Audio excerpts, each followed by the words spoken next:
ICU പീഡന കേസിലെ അതിജീവിതയ്ക്കൊപ്പം നിന്നതിന് നടപടി നേരിട്ട കോഴിക്കോട് മെഡിക്കൽ കോളേജിലെ senior nursing officer PB Anitha തിരികെ ജോലിയിൽ പ്രവേശിച്ചു. 6 ദിവസം നീണ്ട പ്രത്യക്ഷ പോരാട്ടത്തിനൊടുവിലാണ് അനിതയ്ക്ക് നിയമനം സാധ്യമായത്. സർക്കാർ തീരുമാനത്തിൽ സന്തോഷമുണ്ടെന്നും കോടതിയലക്ഷ്യ ഹർജിയുമായി മുന്നോട്ടു പോകുമെന്നും അനിത പ്രതികരിച്ചു.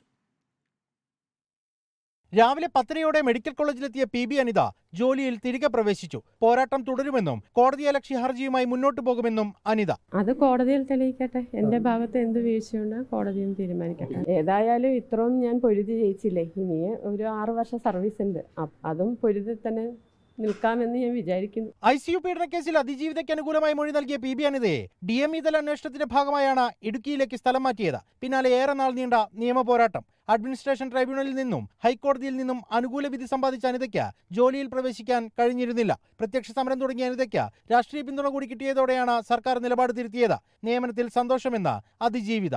വളരെയധികം സന്തോഷമുണ്ട്. അവരുടെ വിജയത്തിൽ ഞാൻ പങ്കുചേരുന്നു.